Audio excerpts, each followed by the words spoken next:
con un aspecto muy desmejorado tras haber permanecido ingresado 28 días. Ha fallecido el Papa Francisco. Esto es Capital Intereconomía, Radio Intereconomía. En unos minutos vamos a intentar hablar con alguna de las personas para que nos haga balance, para que nos hable de su persona, de su figura y ver qué pasos se van a dar en la Iglesia a partir de ahora. 10:13, Radio Intereconomía. ¿Quieres aprender a invertir? En Banco Big ponemos a tu disposición una demo de nuestra plataforma de broker con 100.000 euros ficticios para que practiques tus inversiones a tiempo real y sin condiciones. Entra en bancobig.es y descúbrela. Banco Big, nos mueven tus valores. En Equam Capital celebramos 10 años invirtiendo a tu lado. Una década juntos protegiendo tu patrimonio y batiendo a los mercados. Nuestro éxito se basa en invertir de forma disciplinada en buenos negocios que aportan valor en el tiempo. Descubre lo fácil que es invertir con nosotros a través de tu banco o en nuestra web equamcapital.com.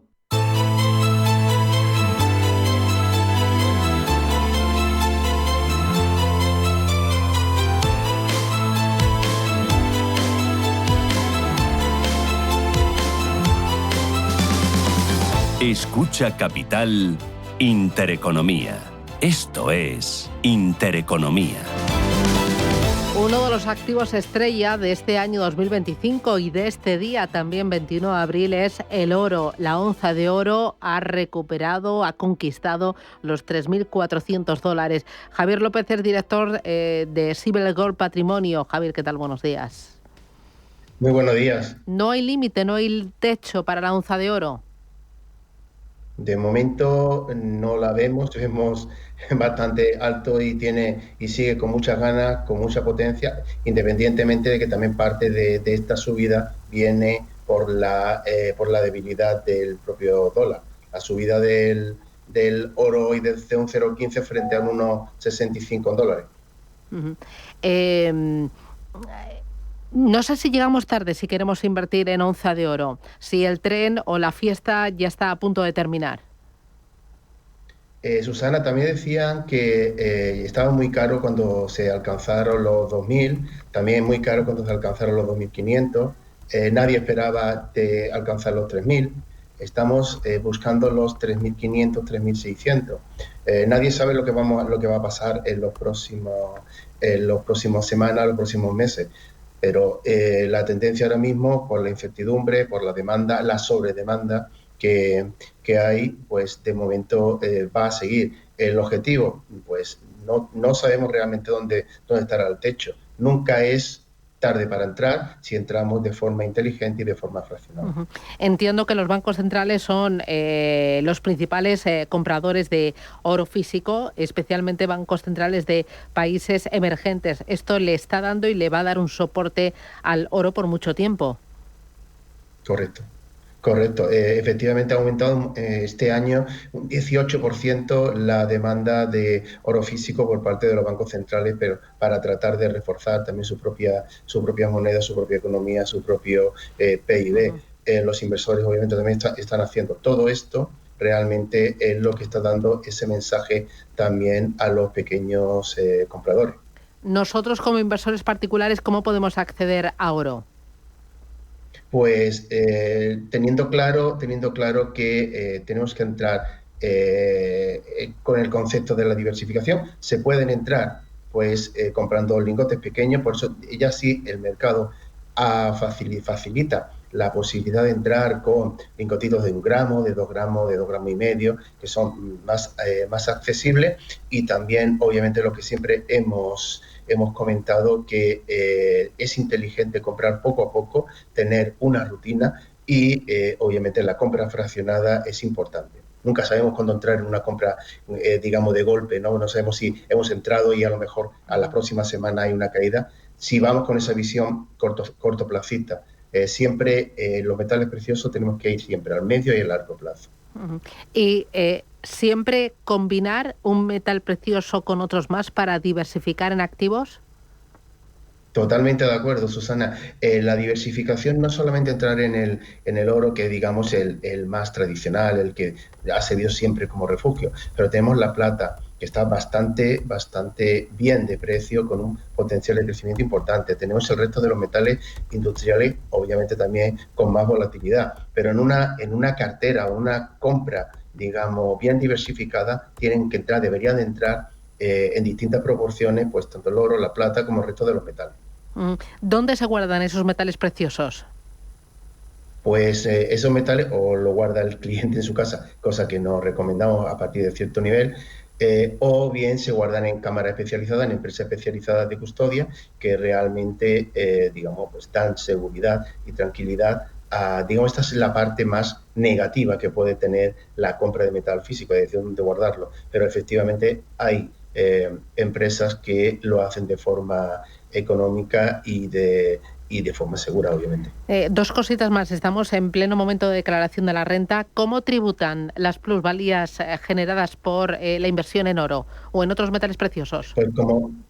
Pues como ganancia patrimonial, es decir, va a la tabla especial del ahorro, que va desde el 19 hasta el 26% en función de los tramos.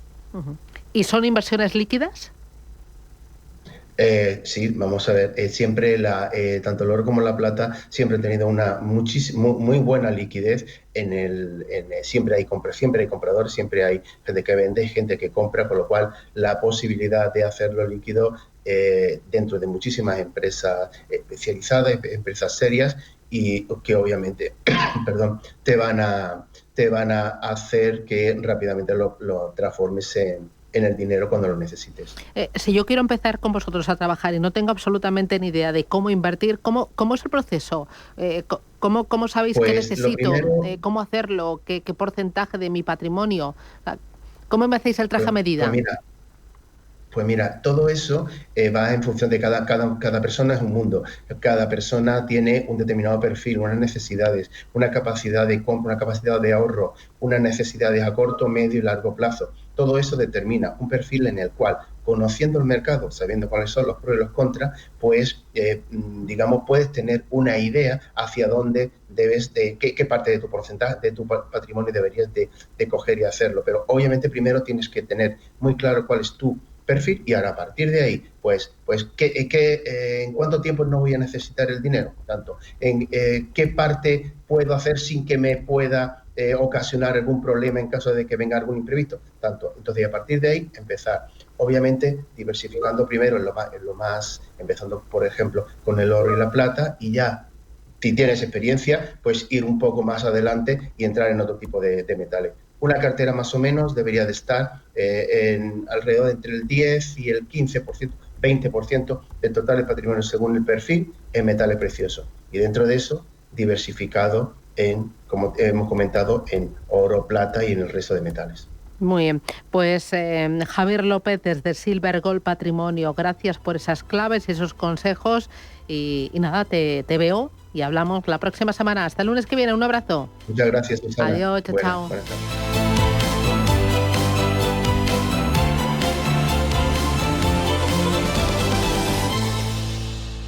Descubre el futuro de la edificación en Rebuild, la cita para arquitectos, promotores y profesionales de la construcción que quieren impulsar sus proyectos a una nueva dimensión. Del 23 al 25 de abril en IFEMA, Madrid. Más de 630 firmas expositoras y 700 expertos internacionales presentarán las últimas tendencias, soluciones, materiales y proyectos en construcción industrializada, tecnología, inteligencia artificial y sostenibilidad. Consigue tu entrada en rebuildexpo.com y nos vemos del 23 al 25 de abril en IFEMA. ¡Son 101! Llega a Madrid 101 Dálmatas, The Show, en el Gran Teatro CaixaBank Príncipe Pío. Entradas ya a la venta en laestacion.com.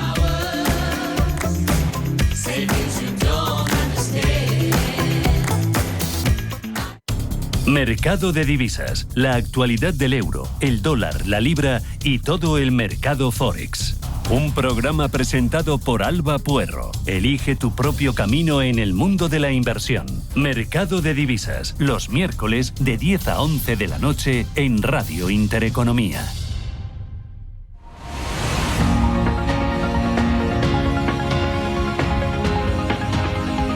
El Foro de la Inversión en Capital Intereconomía.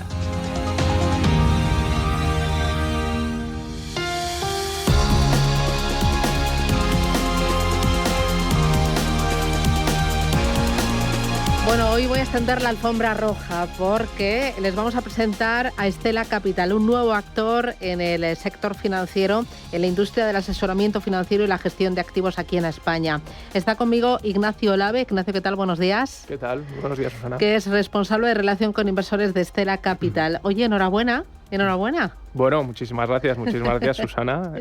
Nuevo reto profesional, la verdad que muy animado y como ves haciendo ruido. Bueno, cuéntanos, ¿qué es Stella Capital? Bien, Stella Capital es una entidad fundada hace 2 años por 2 personas. Los 2 socios fundadores son Alejandro Entrecanales Marsans, que es consejero delegado, aparte de socio fundador, y Arnaud de Grenville, que por el nombre se podrá intuir que es originalmente francés, de París, es el socio fundador igualmente y CEO de la casa, es el gestor del fondo.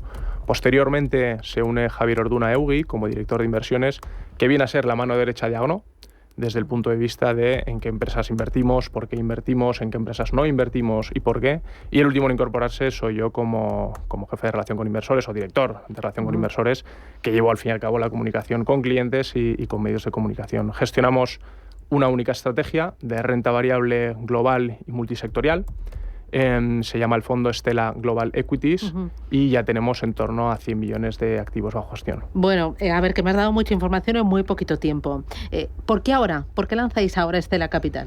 Bien, el origen del fondo nace de cuando se conocieron los 2 socios fundadores y esencialmente el fondo ya nace con una vocación de abrirse a todos los inversores españoles que entiendan cuál es nuestro enfoque y sobre todo por lo diferencial de nuestro enfoque de inversión, ¿no? Arnaud tiene ya 44 años, es una persona con mucha experiencia, ha vivido diversas crisis y tiene un enfoque de gestión que combina un poco 2 escuelas de inversión. Por una parte el quality y por otra parte la inversión contrarian. En quality, esencialmente, como lo definimos nosotros, se trata de invertir en empresas de calidad, con muchas ventajas competitivas, pero no hacerlo en un momento en el que cotizan demasiado caras. Es decir, ahí es donde entra la pata más contraria, que es entrar en ellas en un momento en el que están siendo castigadas. Yo pensaba que eso era el value. Bueno, vamos a ver, la diferencia esencial es que para nosotros una valoración barata no lo es todo y lo primordial es siempre invertir en una empresa de calidad que hemos tenido que preseleccionar antes. Pero yo pensaba que el value era eso, era buscar calidad a buen precio, o quizás estaba equivocada. En nuestro enfoque, al final, lo que diferencia es cómo se construye la cartera. Vale.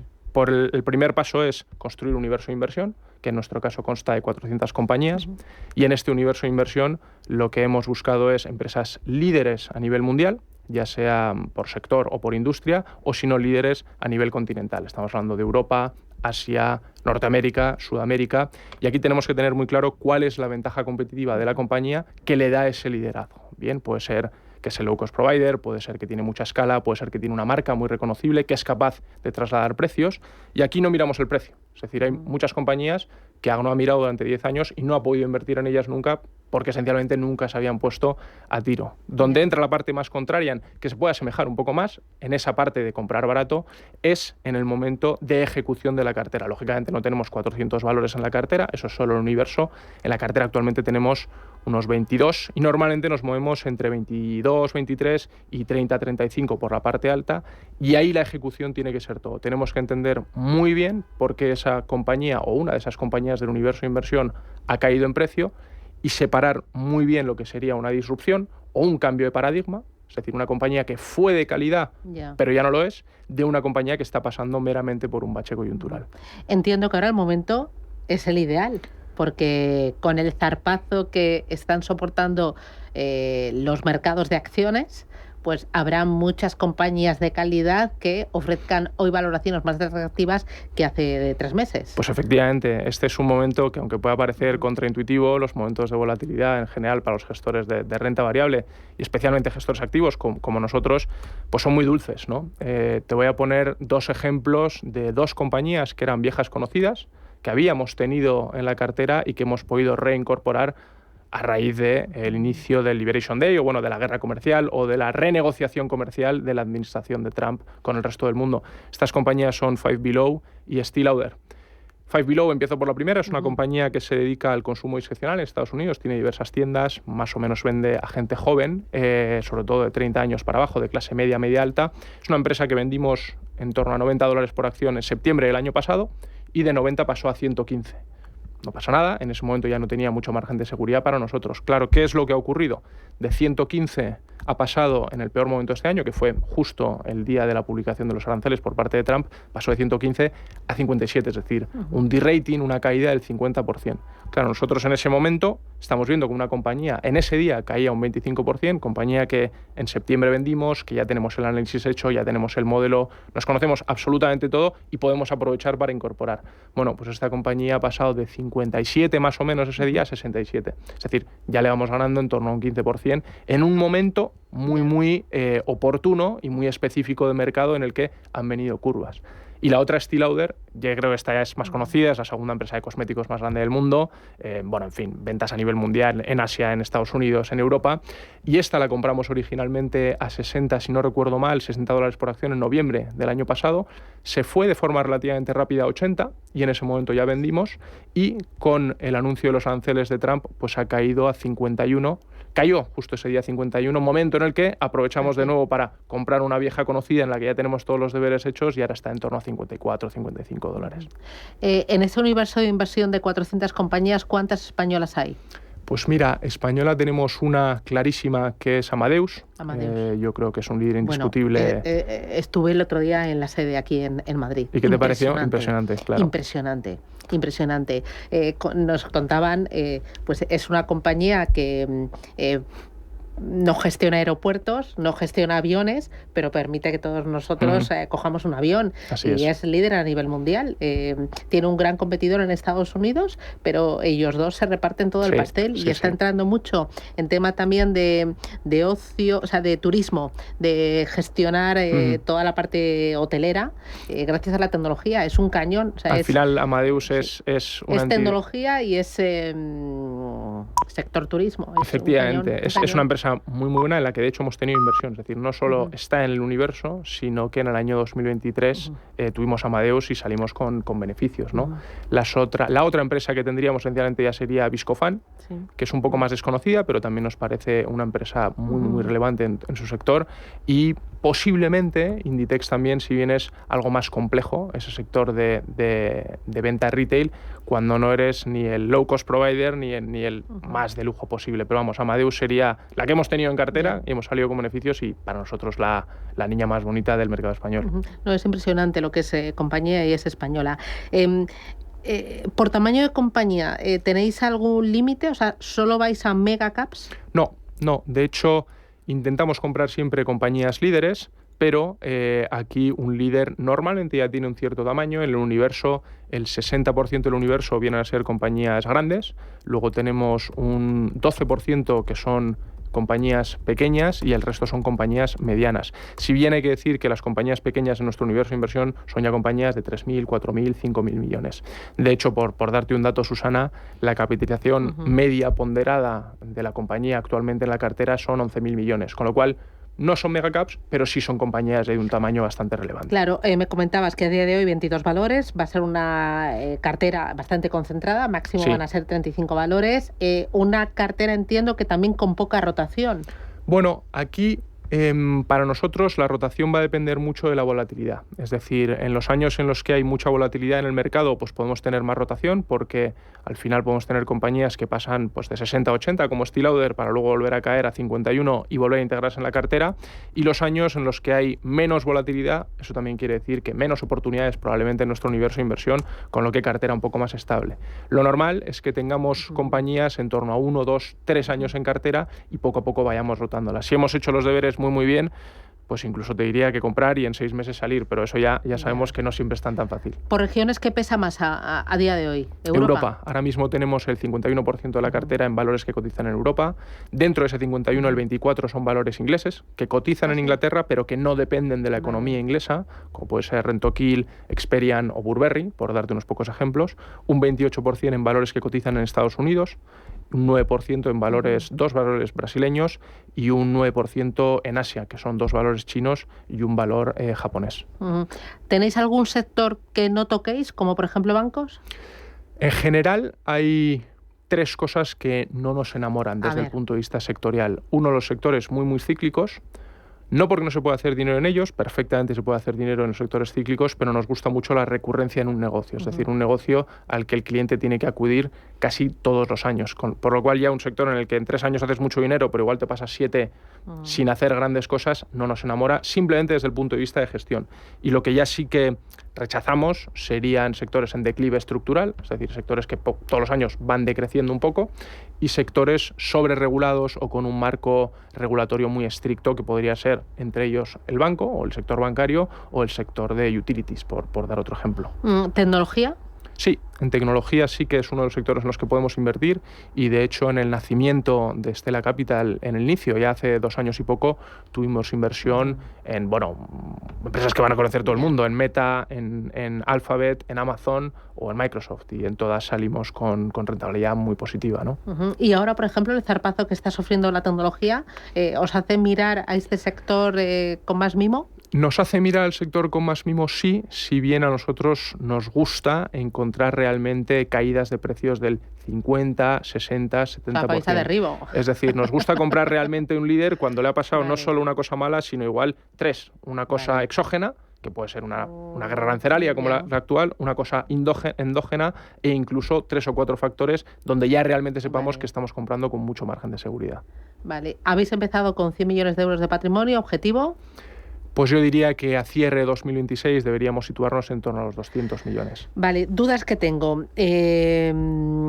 ¿Cómo sois capaces en Stella Capital, que acabáis de nacer, de analizar en profundidad ese universo de 400 empresas? Porque al ser quality contrarian, entiendo que tenéis que hilar muy fino. Efectivamente. Que tenéis que ir más allá de lo que otros llegan. ¿Cómo lo hacéis? Bueno, el rigor es una de las claves, yo creo, de nuestro proceso de análisis. Al final, en estas 400 compañías, el gestor Agno lleva trabajando 19 años en este universo de inversión y en algún momento u otro de estos 19 años, casi 2 décadas, ha invertido en las compañías, con lo cual siempre tenemos algún histórico al que acogernos. Aparte de esto, lógicamente está la mano de Javier y sobre todo lo que utilizamos son redes de expertos que a nosotros nos sirven mucho para hilar fino. Y esto pongo un ejemplo. Hay una compañía en nuestro universo que por lo que sea cae y empieza a estar en el radar. Bien, empezamos a hacer un análisis, más o menos hacemos una composición de lugar, establecemos el modelo, miramos la contabilidad, el balance, los 3 estados financieros y empezamos a entender más o menos cuánto debería valer de forma normalizada la compañía. Bien, hablamos con la compañía y aquí yo creo que no voy a decir nada que no sepa nadie, pero la compañía normalmente te vende su libro y te dice que todo es un problema temporal y nada a largo plazo. Eso está bien, pero tenemos que testearlo de alguna forma.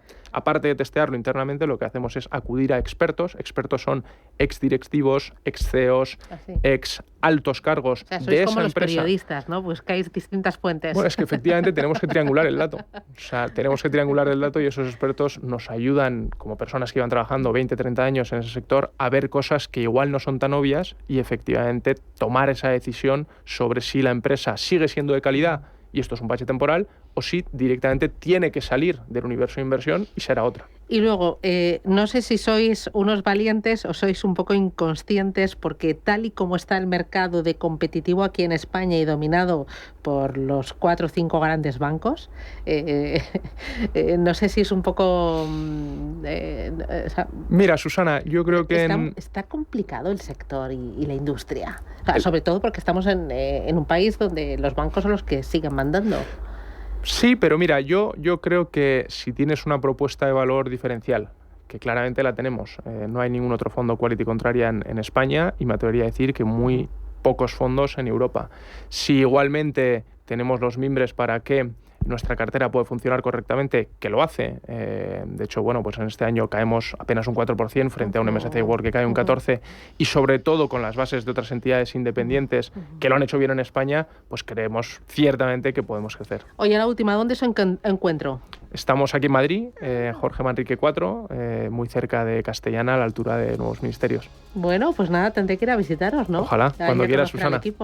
Ya sabes que voy de cabeza. Ignacio Olave, responsable de relación con inversores de Stella Capital. Enhorabuena por el lanzamiento y nada, el mundo está hecho para los valientes. Bueno. Así que grandes éxitos, tenéis el foco muy claro y a por ello. Muchísimas gracias, que yo Susana. lo pueda contar. Que así sea, muchísimas gracias. Un abrazo, adiós.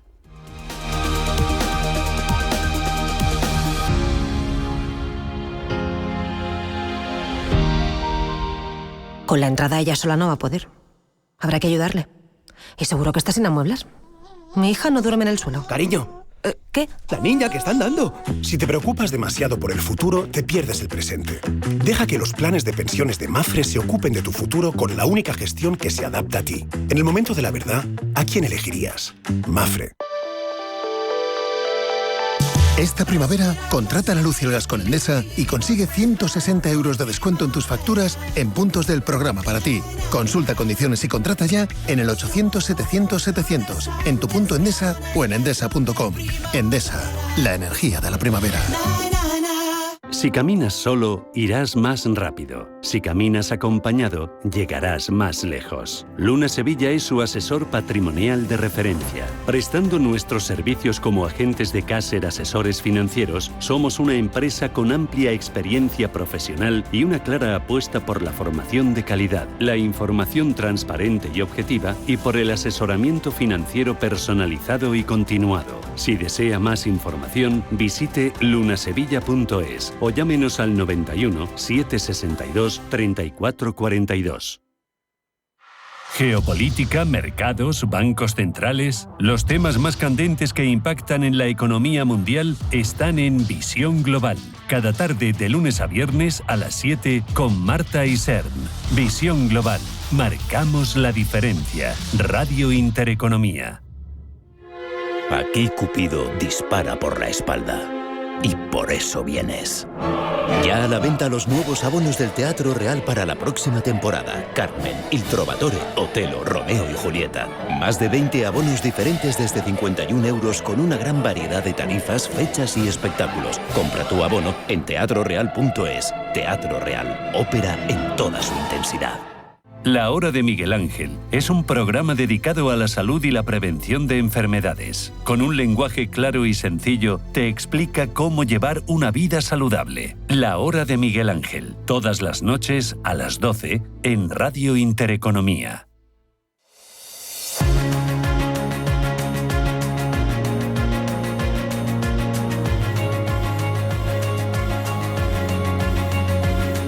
Legal por Naturaleza, el bufete especializado en herencias nacionales e internacionales, le ofrece este espacio. Hoy tenemos consultorio de herencias aquí en Capital Intereconomía, pero les contamos que la programación se va a descolocar un poquito. ¿Por qué? Porque hace unos poquitos minutos conocíamos que el Papa Francisco ha fallecido. Obispo de Roma a los 88 años de edad. El pontífice ha fallecido por los problemas derivados de la neumonía bilateral que le fue diagnosticada el pasado 14 de febrero.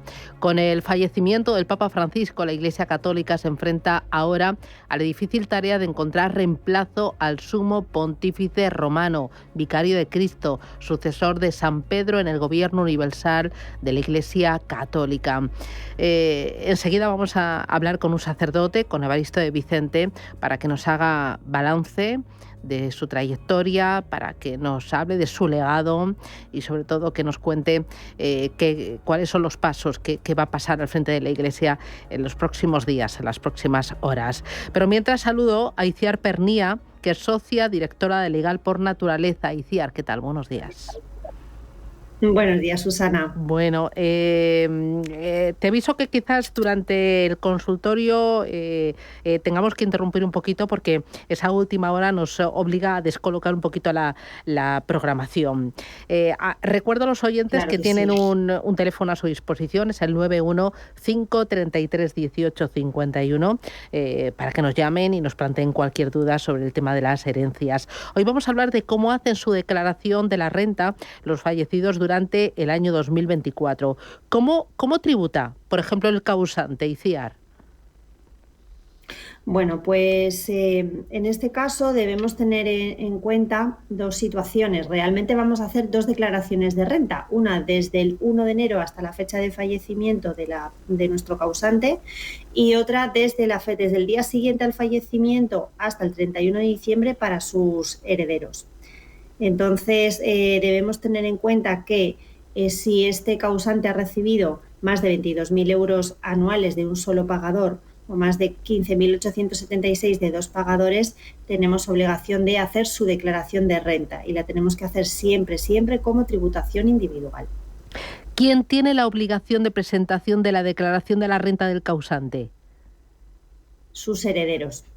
Es una obligación sine qua non que además puede traer consecuencias fiscales negativas si no lo hacemos, bien por desconocimiento o bien por dejadez. Vale. ¿Y luego qué ocurre si la renta sale, por ejemplo, a devolver? Bueno, los herederos deben acreditar su condición con alguno de los siguientes documentos: un testamento, una declaración de herederos, un impuesto de sucesiones, y tienen que cumplimentar un formulario de la agencia tributaria para poder solicitar la devolución, teniendo en cuenta que tenemos un plazo de 4 años para ello. ¿Y si sale a pagar? Bueno, en este caso debemos tener en cuenta también los impuestos que el fallecido no pagó. Por ejemplo, dejó pendiente a pagar el IVA, el impuesto de patrimonio, el IRPF. Todos estos impuestos van a pasar a formar parte del caudal hereditario y sería un pasivo de la herencia.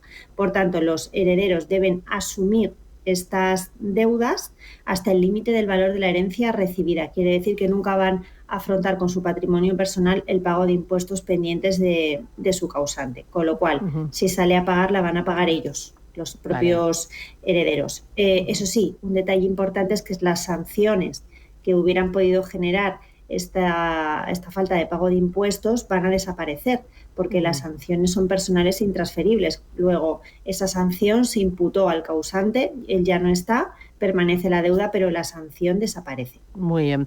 Como te decía, la última hora manda. Esa última hora nos ha llevado a comunicar en directo la muerte de el Papa Francisco. Está con nosotros Evaristo de Vicente, sacerdote. Evaristo, ¿qué tal? Buenos días, bienvenido.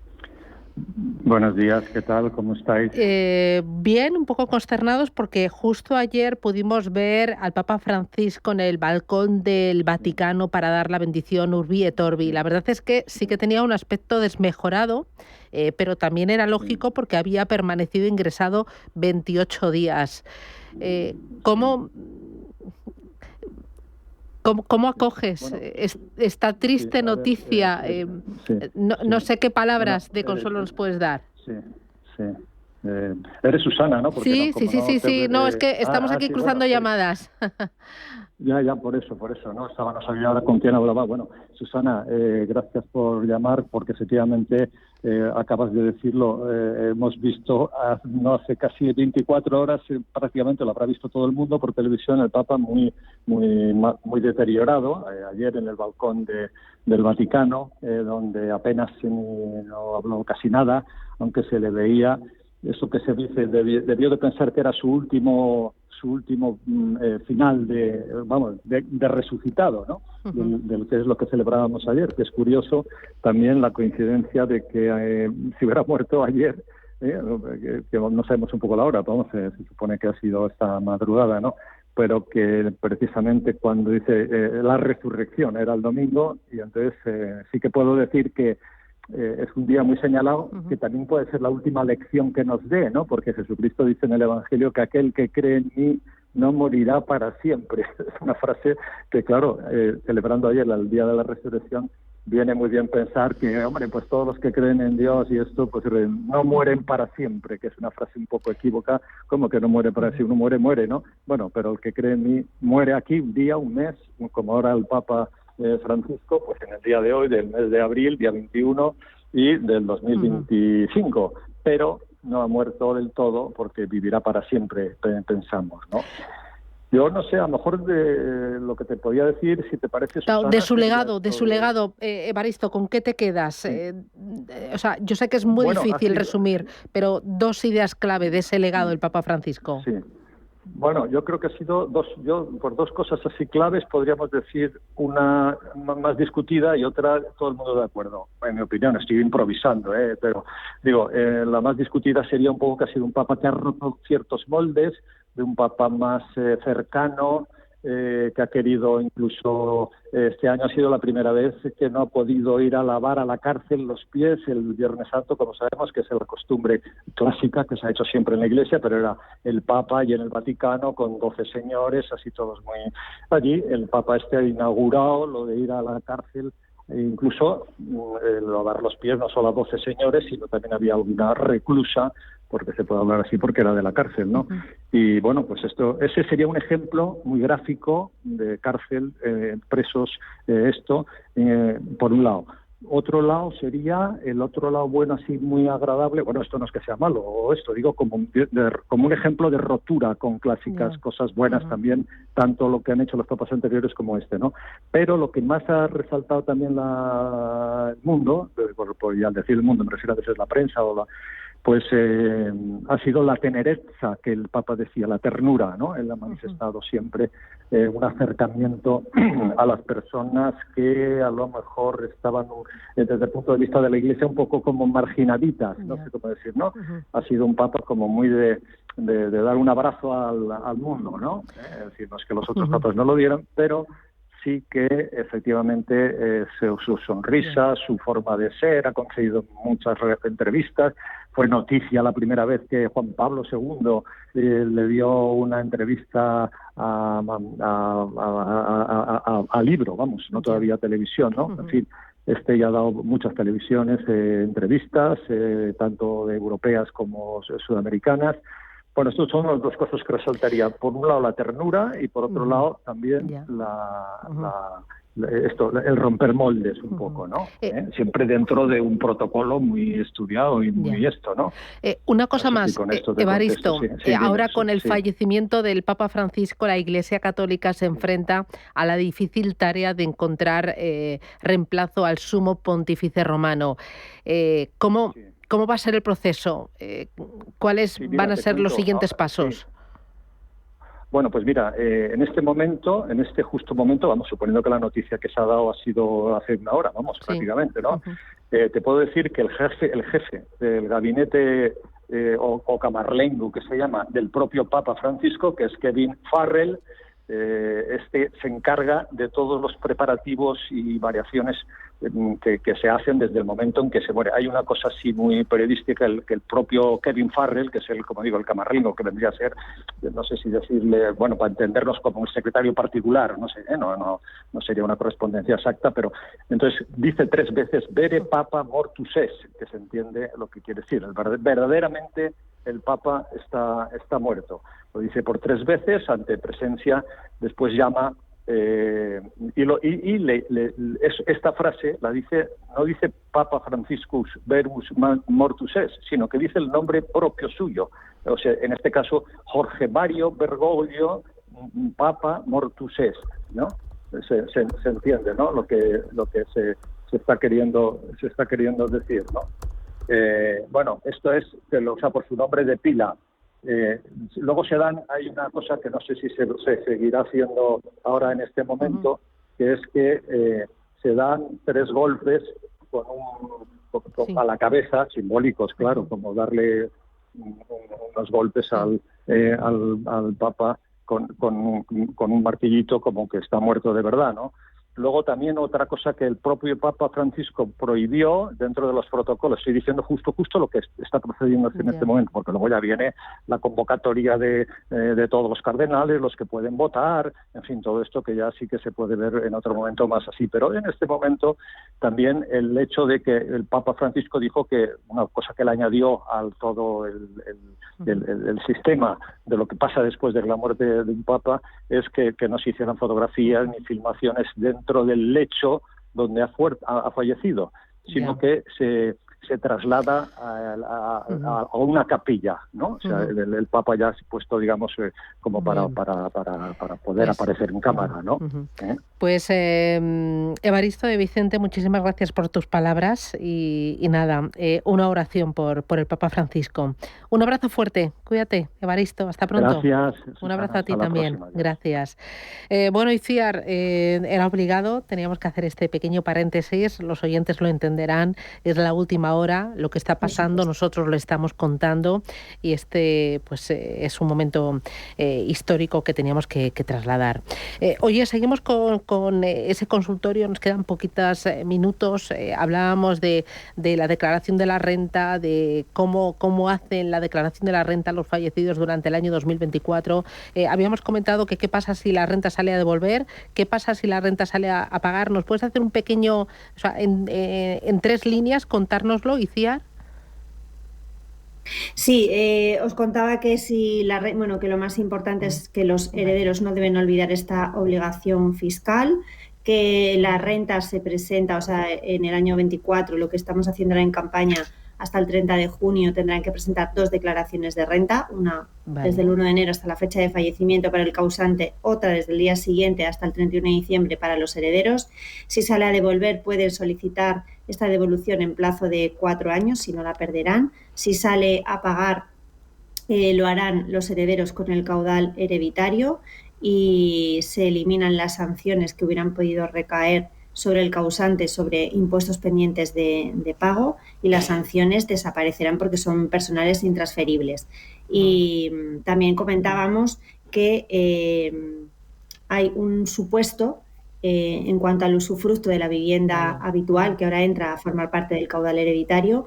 Lo normal es que pues el causante fuera el nudo propietario y tuviera, o sea, el nuevo propietario y tuviera el usufructo. Ahora ese usufructo es lo que nosotros como herederos vamos a heredar, con lo cual no lo estaríamos declarando antes en nuestra renta, y a partir de la fecha de fallecimiento seremos propietarios de pleno dominio, con lo cual habrá que integrarlo por esos días prorrateados del año 24 en nuestra renta. No debemos olvidar tampoco esta obligación. Este es un espacio abierto a los oyentes y justo está llamando Miguel Ángel. ¿Qué tal? Buenos días.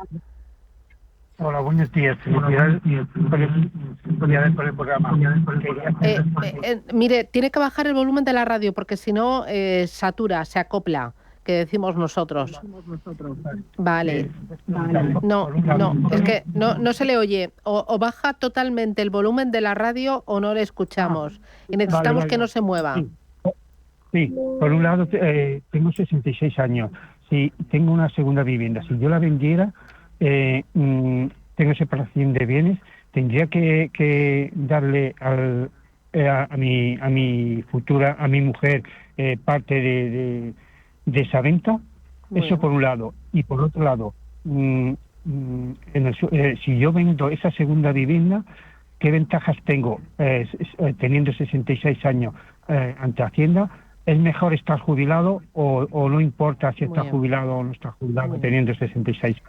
Estupendo, gracias Miguel Ángel. Suerte, un abrazo. ¿Qué le puedes decir? Un minuto, Itziar. Bueno, pues le diría a Miguel Ángel que entiendo que él habla de la exención para los mayores de 65 años por tributar en cuanto a las ventas de inmuebles, pero esto rige para la vivienda habitual. Entonces yo entiendo que aquí no tendría, me da igual que esté jubilado, o sea, lo que cuenta es que es mayor de 65 años, pero no es su vivienda habitual. Por otra parte, si está casado en separación de bienes y este era un bien privativo, tanto esa compra como esa venta tributa para él. Entonces entiendo que ahí su mujer no tendría ninguna participación. Luego entraríamos en los detalles. Si ella ha aportado dinero a las mejoras de la vivienda, se han generado frutos y demás, pero como caso general yo diría que no le corresponde nada. Muy bien. Teníamos otra llamada, pero me dicen que no, que al final no puede ser, que lo coge o no lo coge el oyente para ver si... Ángela, buenos días. Buenos días. Dígame. Quería hacer una consulta sobre la venta de un inmueble heredado, si los gastos de compra de participación a uno de los herederos y la plusvalía pagada al ayuntamiento se deducen como gastos. Muy bien. Gracias, muy amable. ¿Qué dices, Itziar? A ver, para calcular la plusvalía en IRPF debemos tener en cuenta efectivamente los gastos tanto de la adquisición como de la transmisión. Quiere decir que si yo he adquirido un bien en herencia, todos los gastos que me haya imputado de impuestos, notario, abogado, registro, todos me los puedo deducir. Muy bien. Iciar Con lo Pernía. cual estaré minorando esa plusvalía. Estupendo. Iciar Pernía, desde Legal por Naturaleza. Muchísimas gracias por atendernos. Cuídate mucho y la semana que viene te veo aquí, el lunes. Un abrazo. Adiós. Legal por Naturaleza, el bufete especializado en herencias nacionales e internacionales, le ha ofrecido este espacio.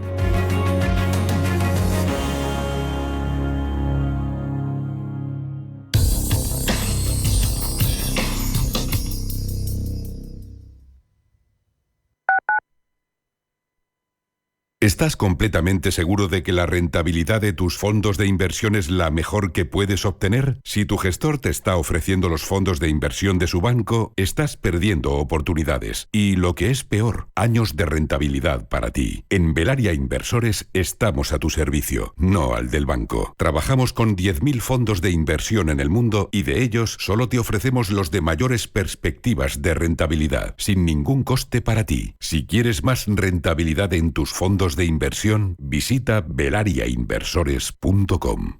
Hola, soy Rafa Jiménez. De 12 a 2 del mediodía, en Radio Intereconomía, nos quedamos a media sesión. Una forma tranquila de ver la actualidad sin perder de vista la economía. Di que nos escuchas. Atención inversor, únete al club de inversión de Grupos Eneas. Estamos especializados en la compra, reforma y venta de inmuebles y otros activos, ofreciendo rentabilidades muy atractivas. Coinvierte con nosotros. 91 639 0347. Grupos Eneas, tu aliado en la inversión.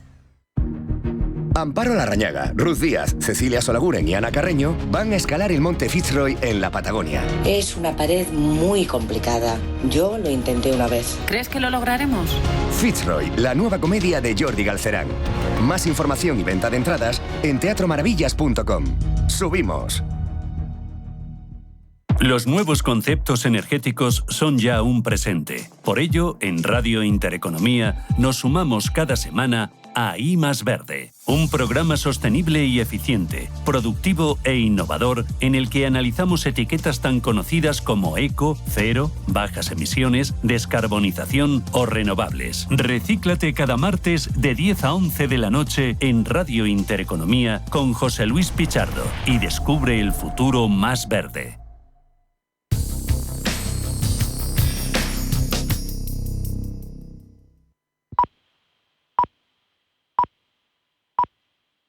Son las 11 de la